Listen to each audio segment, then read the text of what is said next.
안녕하세요. 전 서울에 거주하고 있는 60대 여성입니다. 요즘 날씨가 따뜻했다가 추웠다가 아주 제멋대로입니다. 이렇게 제멋대로인 날씨를 보니 제 아들 녀석이 생각이 나네요. 그 녀석이 제멋대로 행동하는 바람에 저와 가족들 아주 많이 힘들었거든요. 다른 곳에서는 제 아들 욕하는 게 제 얼굴에 침 뱉는 행동이라 눈치가 보여 못했는데 이곳은 익명으로 풀어볼 수 있으니 제 아들 욕 좀 해보려고 합니다. 전 양가 부모님께서 주선하신 자리에서 남편을 만나 가정을 꾸리게 되었습니다. 평범한 회사원이던 남편은 우연한 기회에 사업을 시작하게 되며 승승장구를 하게 되었고, 평범하던 집안 형편은 금방 넉넉하게 변하며 부족할 것 없는 생활을 할 수 있게 되었죠. 덕분에 아들들에게 많은 걸 지원해 줄 수 있었습니다.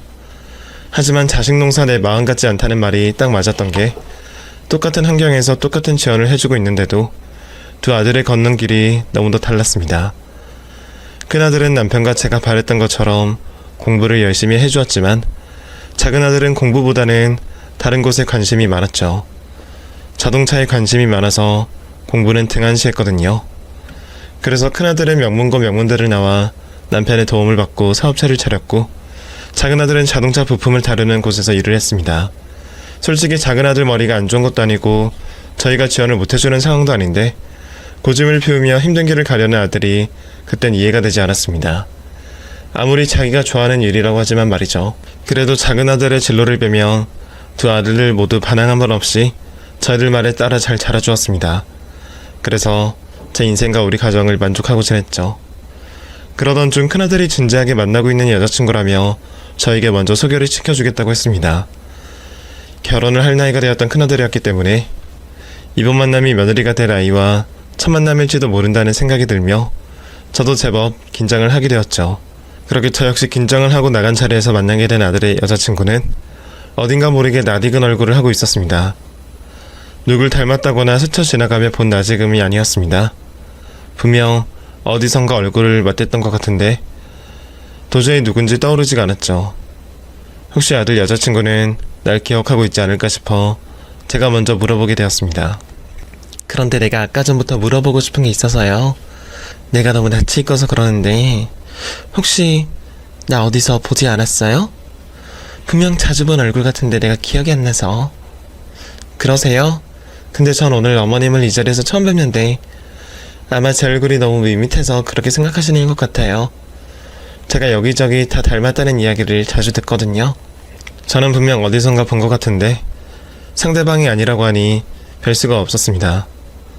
제가 닮은 사람을 착각했나 싶었죠.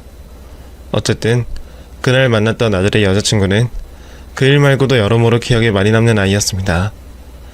제 기준으로 봤을 때 예의가 없어도 너무 없어 보였거든요. 오, 내가 시킨 거 나왔다. 자기야, 이거 진짜 맛있어. 내가 전에 다른 가게에서 먹어봤거든? 이 집이 더 맛있는 것 같아. 확실히 더 비싼 곳이라 그런가? 나연아, 조금만 이따가 먹지. 엄마 음식이 아직 나오지도 않았는데.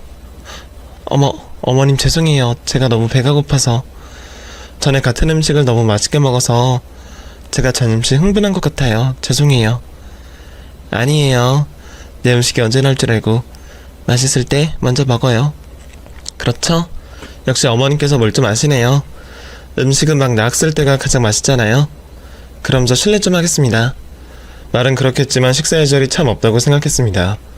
배가 너무 고팠을 수도 있고 음식이 너무 맛있어 보여 순간을 못 참을 수도 있었겠지만 처음 남자친구의 어머니를 뵙는 자리에서 그런 실수를 한다는 게 이해가 가지는 않더라고요. 아들 여자친구의 어이가 없는 행동은 거기서 끝나지 않았습니다. 식사를 끝마치고 나서 후식으로 나온 디저트와 커피를 마시고 있는데 갑자기 카메라 셔터 소리가 났습니다. 고개를 들어보니 아들 여자친구가 사진을 찍고 있더라고요. 그 모습이 어이가 없어 잠시 넋을 놓고 보고 있었죠. 그런데 자신을 보고 있는 저를 보곤 더 황당한 소리를 하는 게 아니겠어요? 아, 이거요? 이거 보정 자동으로 해주는 카메라 필터예요. 처음 보시죠? 찍고 싶으면 말씀을 하시지. 그럼 오늘 어머님 만난 날 기념할 겸 저희 다 같이 찍어요. 자, 카메라 보시고 하나 둘 셋. 예의가 없다고 해야 할지 아니면 과하게 해맑다고 해야 하는 건지 모르겠지만 아주 자기 멋대로 하고 싶은 대로 하는 아이였습니다. 저희 때 생각하면 말도 안 되는 모습이었지만 세대 차이라는 게 있었으니 이해해보려고 했습니다. 요즘 애들은 어른들과 허물없이 지내는구나 라고 이해하려고 했죠. 그렇게 저에게 강한 인상을 남긴 아이와 헤어진 뒤 며칠간은 그 아이 생각을 했지만 이내 잊고 일상을 지내고 있었습니다. 그러다 아를 여자친구를 우연히 다시 마주치게 되었죠. 그러면서 그 아이를 어디서 보게 되었는지 떠올랐습니다. 그 아이를 다시 보게 된 곳은 한 건물의 주차장이었습니다. 아를 친구 엄마를 만나기 위해 집을 나온 저는 만나기로 한 카페 건물에 주차를 하게 되었습니다. 그런데 그 주차장 한 구석에 아를 여자친구가 담배를 피고 있는 겁니다. 자신의 친구들과 함께 말이죠. 아를 여자친구가 확실한지 확인을 하기 위해 반대편 좌석으로 자리를 옮겼는데 그러다 그 아이가 제 욕을 하는 걸 듣게 되었습니다. 야 나연아, 이거 너희 남친 엄마가 타는 차량이랑 같은 거다. 야 짜증나는 소리 할래? 왜? 별일 없었다며? 없기는. 그년이 내가 좋아서 가만히 있었겠냐? 지 아들이 좋다고 하니까 그랬겠지? 내가 그런 년들 한두 명 상대해봐? 뻔해 그런 년들. 속으로는 날 아주 개무시하고 있을걸? 어우 쌍년. 그냥 얼굴 자체가 마음에 안 들어. 내가 그런 년들한테 많이 당해봐서 그런가? 하여튼 생각만 해도 짜증나. 처음 만난 자리에서 예의 없는 모습을 몇 차례 보긴 했지만 같이 있을 때 계속해 미소를 짓고 있어 그 아이가 저에게 그런 마음을 가졌다고는 생각하지도 못했습니다. 또 제가 그 자리에서 나무라거나 꾸짖기라도 했다면 덜 억울하기라도 했을 거예요. 그런데 좋은 마음으로 이해해주려던 저였기 때문에 황당함을 넘어 배신감까지 올려왔죠. 기가 차던 중 그때 머리에서 번쩍하듯이 아를 여자친구에 대한 기억이 떠오르기 시작했습니다. 제 착각이 아니었던 거죠. 저 아를 여자친구는 분명히 구면이 맞았습니다. 그것도 꽤나 여러 번 얼굴을 마주한 적이 있었죠. 아를 여자친구가 제가 단골로 다니는 미용실에서 보조일을 했거든요. 저를 담당해주는 디자이너분도 아니었고 그 미용실에 일하는 수많은 보조 어시들 중 아를 여자친구에 대해서 제가 기억할 수 있었던 건 기억에 남을 만한 일이 있었기 때문이었습니다. 제가 다니던 미용실에서 손님 물건과 지갑에 손을 댄 직원이 있어 난리가 난 적이 있었는데 그때 그 난리의 주인공이었던 직원이 바로 제 아들의 여자친구였습니다. 하필 제가 그 난리통이던 현장에 있었던 상황이라 기억을 안 할래야 안 할 수가 없었죠. 거기다 나중에 직원들이 하는 이야기를 들어보니 손님들 금품만 손을 댄 게 아니라 미용실 돈과 물건들까지 절도를 했다는 말을 듣게 되었죠. 하지만 제가 피해를 입은 것도 아니고 이미 직원이 미용실에서 쫓겨난 상황이라 그 일을 오래 곱씹지는 않았습니다. 그런데 그 문제가 많던 미용실 직원을 제 아들의 여자친구로 만나게 되었던 거였습니다. 당연히 저로서 못마땅할 수밖에 없었어요. 지금까지 제가 본 모습 중 뭐 하나 마음에 든다거나 긍정적으로 볼만한 모습이 하나도 없었으니까요. 그런 아이가 아들 옆에 있는 것도 허용이 되지 않았습니다. 그래서 아들에게 여자친구와 정리를 했으면 좋겠다는 말을 했죠. 그런데 아들은 제 말을 듣고도 싫냐며 거절을 했고 한술 더 떠 그 아이와 결혼을 하겠다는 말까지 했습니다. 현재야, 엄마가 네 여자친구 만났을 때 실수한 거 있니? 네? 그게 갑자기 무슨... 뭐 없죠. 나연이가 실수한 걸 오히려 엄마가 이해해줬으니까요. 그때 그 일은 제가 엄마께 감사해요. 근데 나연이 걔가 워낙 사교성이 좋아서 처음 본 사람과도 격없이 대하거든요. 그래서 그날도 엄마한테 편하게 대했던 것 같아요. 아마 나중에 엄마가 나연이랑 가까워지면 그런 나연이 단점이 장점으로 보이실 거예요. 나도 그러려고 했어. 요즘 애들 우리 때 사람들이 이해 못할 부분이 있을 테니까. 그런데 그게 아닌 것 같더라. 걘 그냥 기본적인 예의도 못 갖춘 아이야. 내가 오늘 태연이 엄마 보러 갔다가 무슨 말을 들었는지 아니? 네 여자친구 우연히 봤는데 담배를 피면서 내 욕을 하고 있더라. 자기 친구들과 함께. 내가 걔를 봤으면 몇 번을 봤고 또 무슨 실수를 했다고 년이라는 소리를 들어야 되니? 벌써부터 자기 친구들한테 날 그렇게 욕하는데 뭘 가까워져? 어른 앞에서 그렇게 예의 없는 모습도 담배를 피는 것도 자기 남자친구 엄마 욕하는 것도 난 이해 못하겠다. 너한테 어울리거나 좋은 여자친구로도 보이지 않고 나이 먹을 만큼 먹은 아들 연애에 끼어들어서 안 되고 누굴 만나든 네 자유라는 것도 알지만 도저히 그냥 지나칠 수가 없어서 그런다. 그러니까 그 아이와는 일찍이 마음 잡고 정리를 해라. 엄마, 뭔가 오해를 하신 것 같은데 나연이 그런 아이 아니에요. 엄마한테 연이라고 표현을 하더니요. 저랑 결혼까지 생각하는 아이인데 그렇게 쓸 리가 없어요. 엄마가 거짓말을 하는 것 같아? 그럼 물어봐라. 걔가 오늘 점심시간쯤 어디에 있었는지. 그럴 필요도 없겠다. 차량 블랙박스 확인해보면 알겠네. 엄마, 누구나 뒤에서는 사람들 씻고 그러잖아요. 걔도 진심으로 엄마를 욕한 게 아닐 거예요. 그렇더라도 잘못은 한 거니까 제가 잘 이야기할게요. 그리고 실은 저 나연이랑 결혼하고 싶다고 말씀드리려고 했는데 지금 타이밍이 아니라는 건 알지만 제가 이미 나연이 집안 인사를 드리고 와서. 뭐 결혼? 현재 너 지금 엄마가 한 말을 뭘로 들은 거야? 네 여자친구로서도 인정을 못하겠다는데 며느리로 받아들이라고? 너 정신이 있는 거야? 아니면 그 애한테도 미쳐도 단단히 미친 거니? 엄마, 지금 나연이에 대한 생각이 너무 한쪽으로 쏠려서 그래요. 나연이 알고 지내다 보면 얼마나 좋은 아이인지 분명 아실 거라고요. 그리고 제가 이번 일은 알아듣게 말한다고 하잖아요.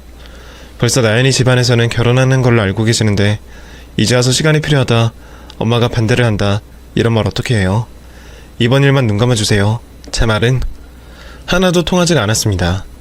그래서 결국 가족들이 모두 모인 자리에서 제가 아들 여자친구에게 당한 일들과 함께 과거 미용실에서 목격하고 들었던 내용들까지 모두 말하게 되었죠. 그 이야기를 듣고 반대를 안 할 가족은 어디에도 없을 겁니다. 남편과 작은 아들도 마찬가지였어요. 큰아들도 미용실 이야기에는 꽤나 충격을 받은 모습 같았죠. 이야기를 끝마치고 가족들과 큰아들의 얼굴 표정을 보며 이제 다 해결될 거라고 생각했습니다. 그런데 큰아들이 끝까지 그 아이와 결혼을 하겠다고 고집을 피우는 겁니다. 하지만 자식이 잃은 부모 없다고 결국에는 아들의 고집을 꺾을 수가 없었습니다. 남편과 마지못해 결혼에 대해 허락을 받으며 저희 부부는 큰 기대하지 말고 둘이서 행복하게 살기만 바라자고 이야기를 나누었습니다. 며느리에게 기본적인 시부모님 대접받을 생각도 하지 말고 그냥 큰아들의 아내로서 거리를 두고 지내면 문제가 없을 거라고 저희들끼리 생각했죠.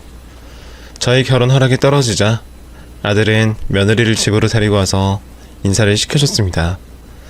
그런데 큰아들에게 이전 이야기를 들었던 건지 며느리의 태도가 변해서 있었습니다. 그래도 천만남 때는 제 앞에서 예의는 차리려고 하던데 이제는 자신에 대해 다 알고 있으니 숨길 것도 없다는 것처럼 대놓고 무례한 태도를 보였죠. 당연히 좋게 보이지 않았지만 거기까지는 참을 수가 있었습니다. 며느리 될 아이 성격을 모르는 것도 아니고 어쩔 수 없이 결혼을 시키는 거니 기본적인 것도 바라지 않았죠. 그래서 뭐든 양보하고 이해하는 마음으로 결혼을 진행시키려고 했는데 사돈들까지 난리를 부리는 겁니다. 그럼 방금 이야기한 것처럼 식장은 아이들이 선택한 걸 따르도록 하겠습니다. 네, 그러시죠. 그런데 저 일전에 듣자 하니 저희 딸과 아드님 결혼을 반대하셨다고? 네? 아, 그 일에 대해서는 죄송합니다. 저희가 오해를 한 일이 있어서요. 반대하셨다는 이야기 듣고 부모로서 기분이 그다지 좋지 못했어요. 그래서 말인데 저희 딸과 저희들이 받은 상처에 대한 보상을 해주셨으면 하는데. 네? 보상이요? 아니, 뭘 어떤 식으로 보상을 하라는 말씀이신 거죠? 글쎄요, 저도 콕 집어 뭘 보상해달라고 말하기 좀 그렇고 사돈께서 알아서 준비해주시면 좋겠는데 저와 딸이 받은 마음에 상처를 입게 만들어줄 만큼의 값어치가 있는 거면 뭐든 될 것 같습니다. 사과 뭐 이런 거 말고요. 사돈이라는 사람이 노골적으로 금품을 요구하더라고요. 며느리라는 애는 자기 엄마가 황당한 말을 하는데 가만히 있었고요. 어디서 시덥지 않게 보상을 해달라는 건지 기가 막혔습니다. 더는 못 참겠더라고요. 그래서 상견례를 뒤엎어버렸습니다. 당신네 딸과는 한 집안 사람으로 못 살겠다고 말하면서 말이죠. 보상? 아줌마, 정신 차려요. 누가 댁내 딸 며느리를 받고 싶어서 받는 줄 알아요? 어떤 집이 도둑질이나 하고 다니고 어른 앞에서 기본적인 예절도 안 지키는 며느리를 받고 싶겠냐고. 거기다 주제 모르는 사돈들까지 아주 꼴값을 떨고 있네. 나 당신이 말하는 보상 못 해주겠으니 그만합시다. 저와 남편은 자리를 박차고 나왔고 곧장 집으로 돌아갔습니다. 이후 집으로 따라 들어온 큰아들 녀석은 자기 눈으로 본 사돈의 경우 없는 모습에도 아직 정신을 못 차렸는지 저희 보고 사과를 하라고 말을 하더군요. 엄마, 뭐 하시는 거예요? 잘 나가다가 갑자기 흥분을 하셔서 다 엉망으로 만들어요. 지금 나연이네 부모님께서 얼마나 화가 나신 줄 아세요? 지금이라도 늦지 않았으니 전화로 우선 사과하세요.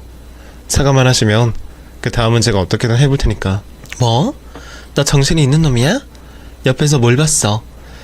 그 여자 우리 집안 돈 뜯어내려고 헛소리짓거리는 거 못 들었어?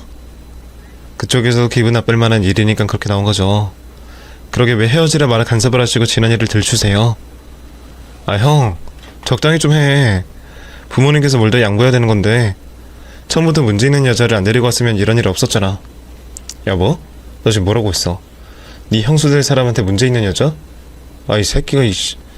이전부터 형의 행동을 못마땅해 하던 작은 아들은 맞는 말을 하며 자신의 형에게 되돌았고 결국 다툼으로 번지게 되었습니다. 두 형제의 다툼은 남편이 큰 소리를 내어 일단락되었지만 큰아들이 여자에게 눈이 돌았다는 걸 확실히 알 수 있었던 일이었죠. 그런데 그 일이 큰아들에게는 다르게 느껴졌던 것 같습니다. 부모인 저희들뿐만 아니라 자신의 동생까지 결혼에 대해 부정적인 의사를 표현하니 가족들 모두가 자신의 결혼을 원치 않는다고 생각했나 봐요. 뭐 틀린 말은 아니지만요. 그래서 저희들의 의사와 상관없이 단독으로 결혼을 진행했습니다. 가족들에겐 일방적으로 통보를 하고 말이죠. 그리고 자기들끼리 잘 먹고 잘 살겠다는 말을 남긴 채 가족들과 연을 끊겠다고 알려왔죠. 저희도 한동안은 제멋대로 행동한 큰아들과 며느리가 괘씸해서 연락을 하지 않았습니다. 그런데 자식을 둔 부모님들은 제 마음을 이해하실 거예요. 때리고 싶을 정도로 아들이 미워 죽겠는데 또 한편으로는 내 새끼가 잘 살고 있는지 그 사이 아픈 곳이 생기진 않았는지 걱정이 되었죠. 그래서 결국 제가 먼저 연락을 취하게 되었습니다만 역시나 전화를 받지 않았습니다. 문자를 해도 마찬가지였죠. 몇 차례 연락을 해보던 저도 끝내 응답이 없자 아들과 연락하고 지내는 걸 포기할 수밖에 없었습니다. 그렇게 큰 아들이 빠진 새 가족이 평범한 나날들을 보냈죠. 그러다 저희 가족에게 큰 먹구름이 드리워졌습니다. 남편이 췌장암에 걸리게 되었거든요. 발견은 빨리 한 편이었는데 상황이 좋지 못했습니다. 수술은 불가능한 상황이라고 했고 항암치료에 모든 걸 걸어볼 수밖에 없다고 했죠. 남편은 살려는 의지가 강했습니다. 그래서 저도 절망만 하고 있을 수가 없었습니다. 힘든 치료 과정 중 남편이 포기하지 않게 옆에서 도와야 했죠. 작은 아들도 마찬가지였습니다. 그래서 저와 작은 아들이 24시간 매달려 남편 간병을 하기 시작했죠. 저희들 시간 계획표를 남편에게 맞춰 생활했습니다. 하지만 아무래도 나이가 들어 몸이 안 따라주던 저에겐 그 계획표처럼 생활하면서 남편 간병까지 하는 게 벅찰 수밖에 없었습니다. 그러다 보니 작은 아들이 자신이 하고 있던 일을 그만두면서까지 자신의 아버지를 간병하는데 최선을 다했죠. 너무 고마웠어요. 늘 걱정이 되던 작은 아들이었는데 도움이 필요할 때 가장 든든한 가족 구성원이 되어주었으니까요. 그렇게 작은 아들이 집안의 버팀목이 되어가고 있는 사이 당연히 큰아들에게도 남편의 투병 소식을 알게 되었습니다. 그런데 전화를 해도 문자를 남겨도 돌아오는 대답이 없더군요. 번호가 바뀐 것도 아니었습니다. 아주 잠깐이었지만 아들과 며느리의 목소리를 들은 적도 있거든요. 제가 병원에 있는 공중전화로 전화를 했을 때 받았었죠. 그 일이 무엇을 뜻하는지 말았습니다. 자신의 아버지가 아프든 말든 자신들과는 상관없다는 뜻이겠죠. 그래서 저도 큰아들에 대한 마음을 접었습니다. 이후 1년이 지나갔지만 남편의 병세는 조금도 나아지지 않았습니다. 그러다 보니 남편을 포함해 가족들 모두가 조금씩 지쳐가고 있었습니다. 육체적으로 지친 거야 휴식을 통해서 회복을 할 수 있다고 하지만 정신적으로 지친 건 딱히 회복할 방법이 없더라고요. 병이 호전되었다는 소식이 들리지 않았으니까요. 다들 절로 고개가 숙여져 가고 있을 때 다시 의욕을 가지게 되는 일이 생겼습니다. 큰아들과 며느리가 찾아온 거죠. 물론 처음 두 사람이 찾아왔을 때는 반갑고 기쁜 마음보다 괘씸하고 불편한 마음이 클 수밖에 없었죠. 엄마 오해하시는 거예요. 제가 아버지 아프시다는 걸 알면 바로 쫓아오죠. 솔직히 말해서 저희끼리 결혼한 다음에 두 분이 저희 못마땅해 하는 거 아니까 속상한 마음에 연락 차단을 했습니다. 그래서 휴대폰에 오는 엄마 전화도 받지 못했고 아빠가 아프시다는 문자도 볼 수가 없었다고요. 정말이에요. 제가 정말 그런 마음이었다면 이렇게 아빠 아프시다는 소식을 듣자마자 바로 찾아왔을까요? 저랑 이 사람 꼴 좀 보세요. 소식 듣자마자 바로 찾아오느라 옷도 제대로 못 갖춰 입고 나왔다고요. 충분히 오해하실 만한 상황인데 저희 정말 몰랐어요. 물론 잘했다는 건 아니에요. 죄송해요. 장남이 되어서 집안에 도움도 안 되고. 어머님, 저희가 하는 말 거짓말처럼 들리실 수도 있는데 정말 이제껏 아버님 아프시다는 걸 몰랐어요. 그리고 병원 찾아오면서 저랑 이 사람 많이 반성했어요. 이전에 저희가 보인 모습 때문에 이렇게 된 것 같아서요. 아직 제가 마음에 드시지 않겠지만 앞으로 이 사람 아내로서 이 집안 맏며느리로서 집안에 도움이 되는 모습 보여드릴게요. 그러니 노여움 푸세요. 연락이 되지 않았던 건 가족들 번호를 차단시켜 생긴 일이라며 오해라고 말하는 두 사람을 보니 이걸 믿어야 하는지 말아야 하는지 고민이 되었습니다. 그렇다고 자식이 부모 위하는 마음을 거짓이라 단정 지을 수도 없었죠. 뒤늦게라도 찾아와 눈물을 글썽거리며 용서를 구하는 모습을 보며 두 사람이 하는 말을 믿어보기로 했습니다. 끝까지 모른 척하고 자기들끼리 잘 살아도 되는 상황에 굳이 찾아온 거니까요. 거기다 근 1년 동안 저와 작은 아들이 아버지 간병하느라 고생을 했다며 앞으로는 자신들이 맡아서 아버지를 보살피겠다고 했습니다. 그 말까지 들으니 언제 그랬냐는 듯 두 사람에게 신뢰가 가기 시작했죠. 이후 돌아온 큰아들과 며느리는 자신들이 한 말처럼 아버지 간병을 하는데 최선을 다했습니다. 오히려 저와 작은 아들이 남편 간병을 하러 가면 되돌아가려고 하거나 자신들이 간병하는 걸 지켜만 보게 했죠. 안 그래도 많이 지쳐있던 상황에서 두 사람의 등장은 남편의 병을 낫게 만들겠다는 의욕을 다시금 생기게 해주었고 저희들 몸도 둘러볼 수 있는 여유를 주었습니다. 정말 천군만마 같은 등장이었죠.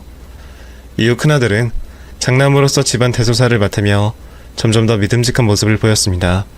또 남편이 세상을 떠나게 되었을 상황에도 준비를 해놔야 한다며 재산 관련해서 남편과 이야기를 나누는 모습도 보여줬죠. 그렇게 부모 자식 간의 연을 끊고 지내던 큰아들이 돌아와 온 가족이 남편의 병을 낫게 하려고 노력을 했지만 남편과의 이별의 시간은 점점 다가오고 있었습니다.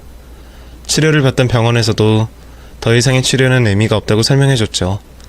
아픈 남편을 집으로 데려와 남은 시간 동안 가족들과 함께하려고 했지만 극심한 통증 때문에 집에서 생활하는 것도 어려운 상황이었습니다. 고통을 호소하고 있는 남편을 보니 가족들 다 같이 모여 남편에게 추억을 만들어주자는 것도 욕심이다 싶었습니다. 결국 남편은 통증 조절이 집보다는 수월한 호스피스 병원으로 가게 되었죠. 가족들은 다시 남편을 따라 병원 생활을 하게 되었고요. 남편이 저희와 같이 있을 시간이 얼마 남지 않았다는 걸 알고 있었기 때문에 남편과 같이 있는 순간순간을 소중히 생각하며 지내고 있었죠. 그러던 어느 날 아침부터 급격히 상태가 나빠진 남편을 보며 의료진들이 마음의 준비를 하라고 하더군요. 남편 간병을 하며 굳게 마음을 먹고 있었는데 남편이 당장 오늘이라도 세상을 떠날 수도 있다고 하니 굳게 먹었던 마음이 무너졌습니다. 하지만 제가 할 수 있는 거라곤 힘겹게 숨을 들이키는 남편의 손을 꽉 잡아주는 것밖에 없었죠. 의료진에게 남편의 임종이 얼마 남지 않았다는 걸 듣게 되었던 저는 아들을 불러 모아 남편 곁에 다 같이 모여있자고 했습니다. 작은 아들은 곧장 아빠 곁으로 와선 남편이 조금이라도 더 버틸 수 있게 말을 걸어주었죠. 그런데 오전에 제 연락을 받은 큰아들과 며느리가 저녁이 다 되어가도록 오지를 않는 거예요. 저녁까지는 일 때문에 늦나 싶었는데 저녁 시간이 다 되도록 병원으로 오질 않으니 걱정도 되면서 화가 나기 시작했죠. 힘겹게 버티고 있는 남편에게 그 상황을 솔직히 말할 수 없었던 저는 큰아들과 며느리에게 문제가 생겨 병원으로 오는 게 늦어지고 있다고 거짓말을 했습니다. 그러며 의식이 흐려지고 있는 남편을 깨워보려 작은 아들과 계속해서 남편에게 말을 걸었죠. 그렇게 시간은 늦어 밤 10시가 다 되어가고 있었습니다. 병원에서는 아무래도 오늘 밤을 넘기기 어렵다고 생각했는지 따로 가족들끼리 마지막 인사를 할 수 있는 독실로 안내해 주었습니다. 남편은 호흡도 점점 하기 힘들어했고 저와 작은 아들의 손을 잡고 있던 힘도 떨어져 가고 있었죠. 그때 병실 문을 열고 큰아들이 들어왔습니다. 도대체 뭘 하다가 늦은 건지 화가 나 남편 곁으로 오기 전에 제가 큰아들에게 다가가 속삭였습니다. 지금 도대체 시간이 몇 시야? 아침에 연락받고서 뭐 했어? 연락도 안 되고 그 사이에 아버지 잘못되시면 어떡하려고. 엄마, 저도 바로 오려고 했는데요. 중간에 일이 생기는 바람에 제가 그건 나중에 말씀드릴게요. 그나저나 아빠 괜찮은 거죠? 큰아들에게 제대로 된 대답을 들으려고 한 질문은 아니었지만 어물쩍 넘어가려는 모습에 화가 났습니다.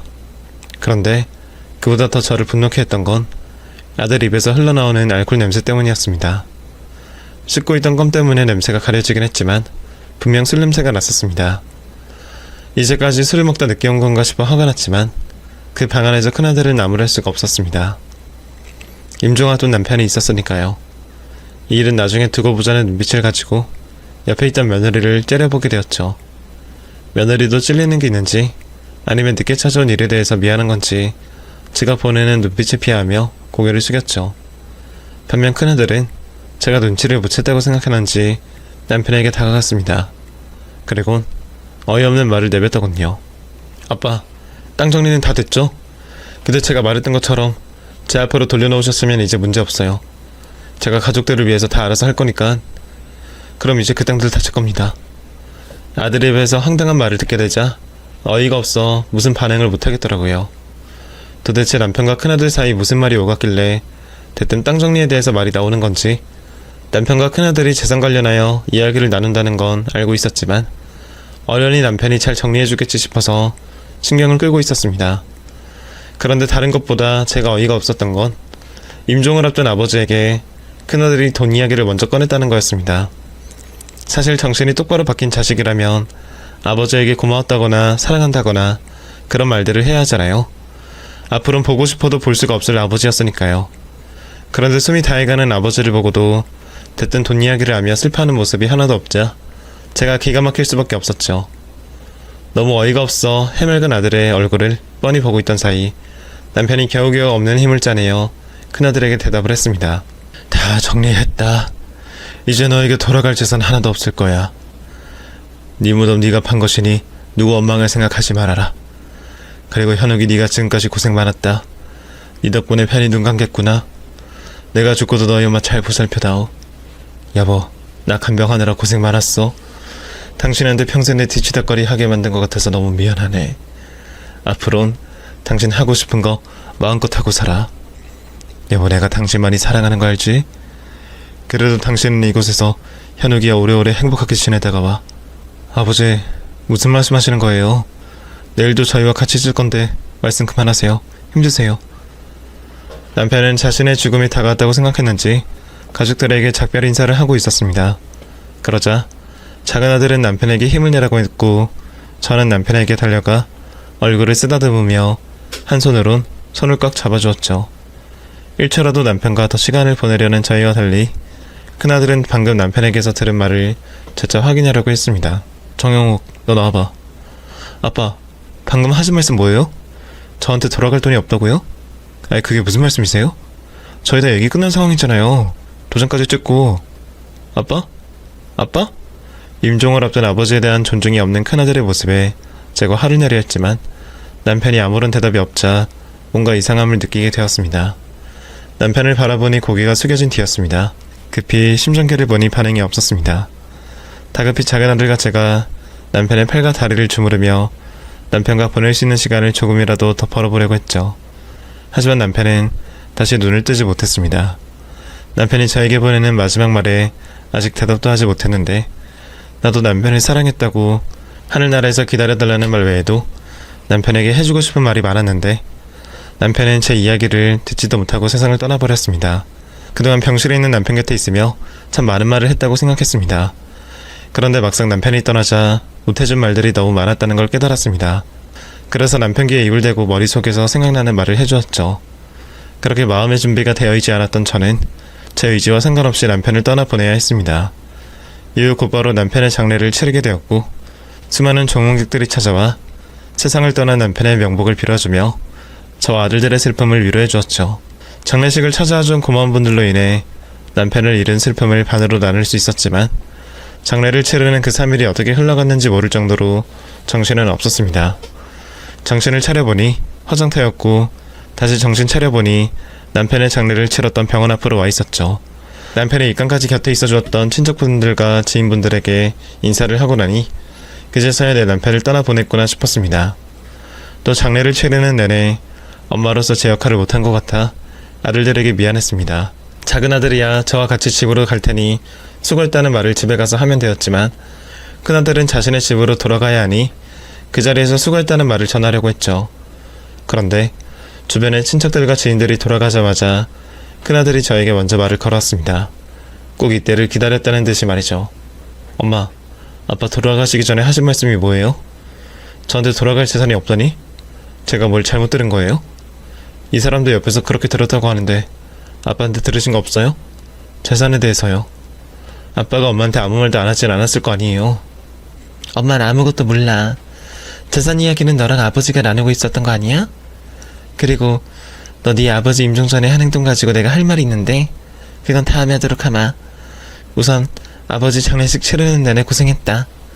엄마가 어른으로서 정신을 차리고 있어야 했는데 네 아버지 그렇게 떠나보낸 게 아직 실감이 안 나서 고생했고 재산 이야기든 뭐든 나중에 다 같이 만나서 대화 나누자. 아니 엄마, 나중이고 자시고 할 시간 없어요. 저 급해서 그래요. 아빠 재산에 대해 유언장 같은 거 없어요? 그 상속 처리 다 됐을 텐데 뭐 아무것도 제 앞으로 없다고 해서. 엄마 혹시 다 아시면서 일부러 이러시는 거 아니죠?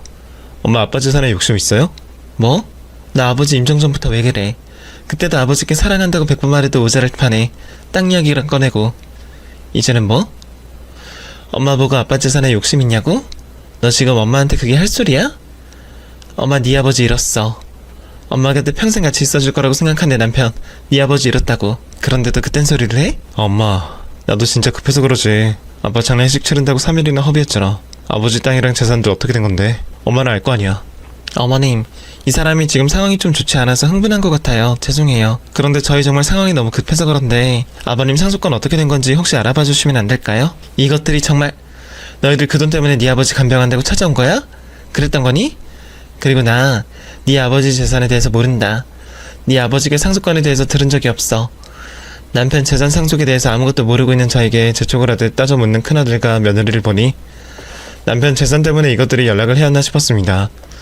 의심이 안 갈 수가 없더라고요. 그때부터 머리가 지끈지끈 아파오기 시작했습니다. 남편을 떠나보내고 가족끼리 똘똘 뭉쳐 슬픔을 이겨내기 모자란 상황에서 재산 문제로 가족들끼리 다툼을 벌여야 하다니 남편이 세상을 떠나자마자 콩가루 집안이 된 것처럼 느껴졌습니다. 또 그렇게 된 이유가 집안 어른인 제가 역할을 제대로 못해서 이렇게 된 것 같았죠.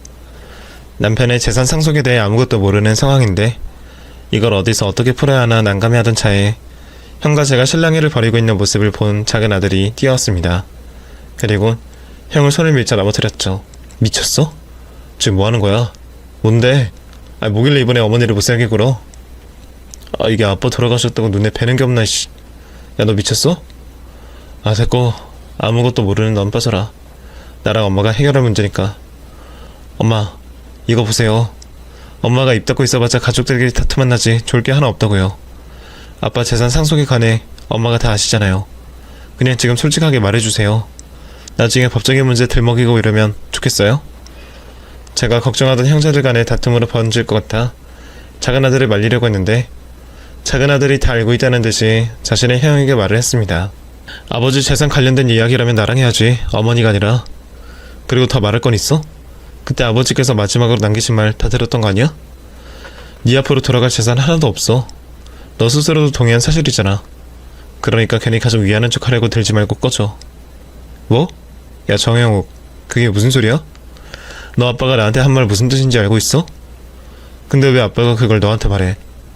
재산 상속 관련해서는 계속 나랑만 이야기 나눴는데 설마 너 아버지 꼬드겨서 네가 그 재산들 꿀꺽한 거냐? 너 이 새끼 정말 그렇게 한 거야? 어서 바른대로 말 안 해? 너야말로 바른대로 말해야지. 너 그동안 우리 연락 무시하다 이렇게 찾아온 이유가 아버지 재산 놀이공간이야.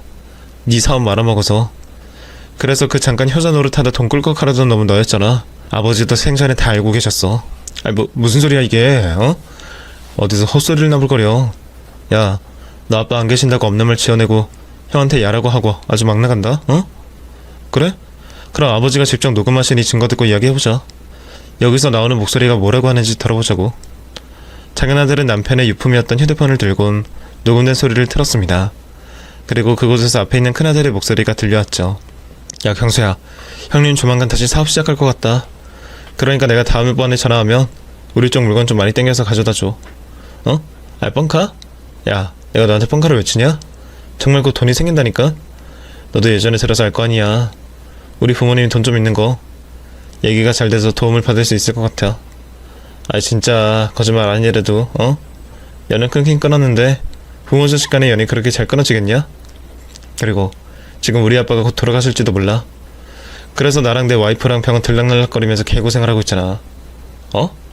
상속이든 뭐든 돈 받으려면 그래도 뭔가 하는 모습은 보여야 될 거 아니야. 내가 하던 일도 제쳐두고 간병한다고 하면 우리 아빠가 날 기특하게 보지 않겠냐? 그렇게 신뢰 다시 쌓아서 재산 이야기 꺼내봐야지. 뭐? 그래봤자 뭐 깨진 덕에 물붓기라고? 너 도박 때문에 그러는 거라면 걱정할 필요 없어. 나랑 내 와이프 완전히 도박 끊었다니까. 그거 했다가 이 지경 이 꼴이 났는데 내가 거길 다시 들어가겠냐? 어? 걱정하지 말고 나 다시 시작하면 그때 우리 물건이나 잘 챙겨줘. 알았지? 남편 휴대폰에서 나오는 이야기를 들어보면 그나들이 하고 있던 사업은 망한 듯 보였습니다. 그것도 큰아들과 며느리가 한 도박 때문에 말이죠. 방금 전 제 생각이 맞았던 거였어요. 큰아들은 남편이 유산이 필요해서 다시 가족들에게 돌아온 것이었습니다. 아픈 남편 때문이 아니었죠. 자신의 목소리로 인해 모든 게 돈 때문이었다는 게 밝혀졌으면서도 큰아들은 부정을 하고 있었습니다. 자신의 목소리는 맞지만 진심이 아니었다면서 말이죠. 내 목소리도 맞고 내가 한 말도 맞는데 그냥 친구랑 통화하다 보니까 말이 막 나온 거야. 친구놈한테 무시당하는 게 싫어서 허풍 떨었던 거라고. 엄마 오해야 오해. 야 형우가 너 이런 걸 아빠한테 들었으면 나한테 말이라도 해주지 그랬어. 그러면 이게 전부 다 오해라는 걸 내가 해명했을 거 아니야. 내가 마음이 좋지가 않았다.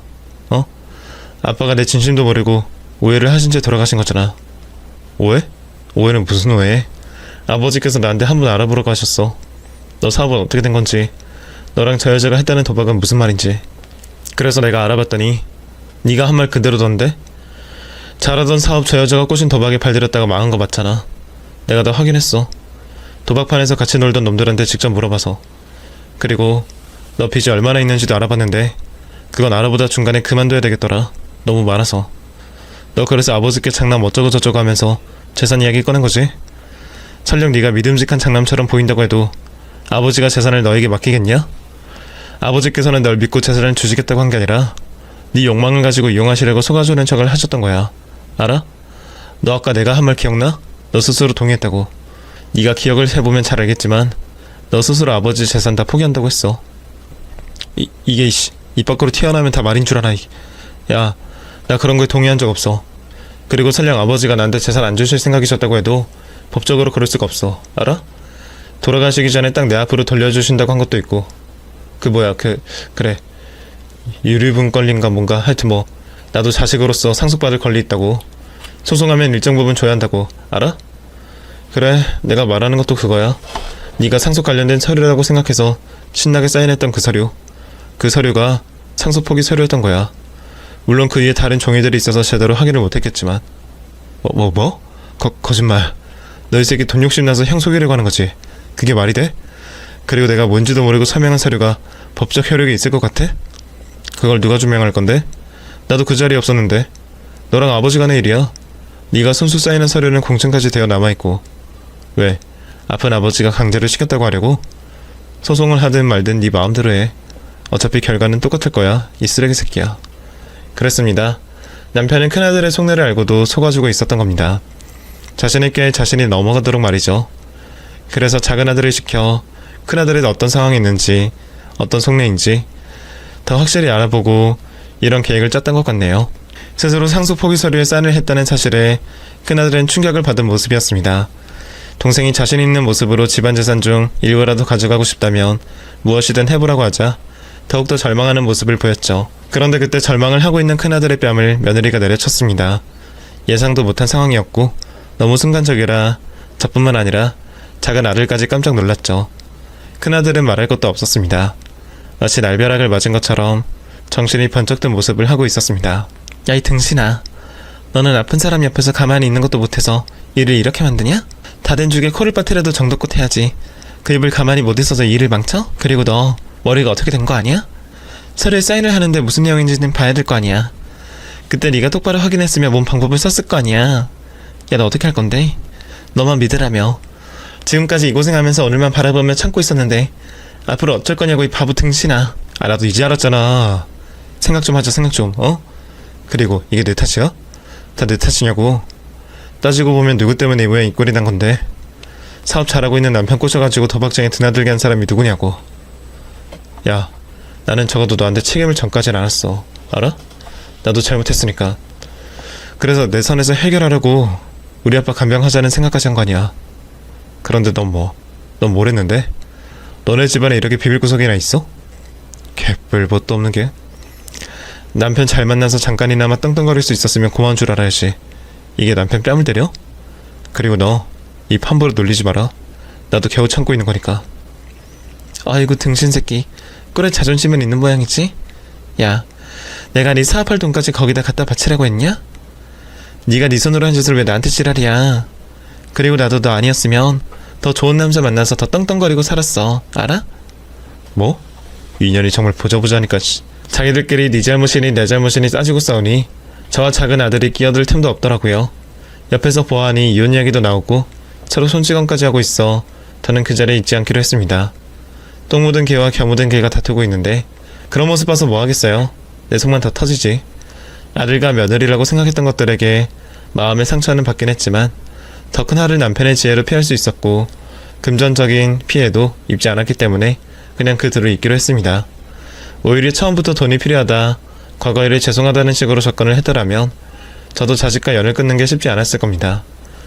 그런데 접근을 하는 의도부터 너무 잘못되었더라고요. 또 중간중간 자신의 아버지가 죽어가는 걸 별일 아닌 것처럼 생각하는 것도 괘씸하게 느껴졌고요. 그래서 용서를 구하러 온 큰아들에게 냉랭하게 대했습니다. 엄마, 제가 잘못했어요. 아무래도 그때는 제가 눈이 화가닥 돌았던 것 같아요. 그날 그렇게 되고 저 혼자 많이 생각해봤는데요. 전부 다 제 잘못이라는 생각이 들었어요. 애초에 아빠 엄마가 나연이 반대할 때부터 제가 잘못된 선택을 한 것 같아요. 그 뒤로 계속 잘못했고요. 저 정말 많이 반성했어요. 나연이 걔랑은 곧 이혼 소송할 거고요. 다시 이전처럼 엄마 기대에 부응하는 아들이 되려고 노력할 거예요. 또 돈 이런 거 필요 없어요. 제가 알아서 열심히 벌고 새롭게 출발할 거예요. 아버지 재산 관련해서는 욕심내지 않을 테니까 이제 저 좀 용서해주세요. 솔직히 엄마는 아직 확신이 안 서는구나. 물론 사람이 살다 보면 잘못된 선택을 할 수도 있고 실수도 할 수 있어. 그런데 그걸 몇 년 동안이나? 더군다나 네 아버지가 아픈 상황에서도 너에게 당한 게 있어서 그런지 네가 하는 말 그다지 믿음이 가지 않아. 이러다 또 네 얼굴이 언제 어떻게 변할지 모르니까 한동안 지금처럼 거리를 두고 지내자.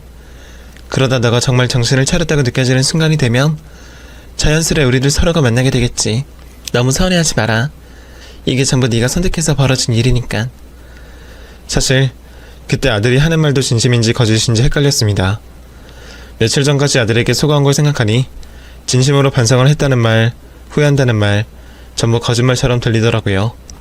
그래서 솔직한 심정으로 거리를 두자고 큰아들에게 말을 했습니다. 그래서 며느리와 이혼한 큰아들과는 지금까지도 어느 정도의 거리를 유지하며 지내고 있는 중입니다. 물론 이전에 비하면 가까워지긴 했지만 아직도 큰아들의 본심에 의심이 가곤 합니다. 대신에 이번 일로 인해 작은 아들에게 이전보다 더 확신을 가질 수 있었죠. 남편이 아플 때도 아버지 살려보겠다고 혼신의 힘을 다하던 녀석이고 남편이 곁에 없는 지금은 저를 알뜰히 살뜰히 챙겨주는 아들이니까요. 그런 든든한 작은 아들 덕분에 남편의 빈자리가 있음에도 행복하게 지내고 있습니다. 앞으로 바라는 거라면 큰아들이 지금처럼 쭉 정신을 차린 모습을 보여줘서 믿을 수 있는 아들이 되어주었으면 좋겠고, 둘째는 이제 좋은 여자 만나 행복한 가정을 꾸렸으면 하네요. 물론 형과 같은 실수는 하지 않기를 바랍니다. 이런 일 두 번은 겪고 싶지 않거든요. 어디서도 못했던 아들 욕조만이 속이 시원합니다. 이제 이만 인사를 드려야겠네요. 자식 욕한 못난 엄마라 욕 너무 욕하시지 말아주시길 바랄게요. 그럼 제 이야기 들어주셔서 감사하고 다들 가족분들과 행복하시길 바라겠습니다. 감사합니다.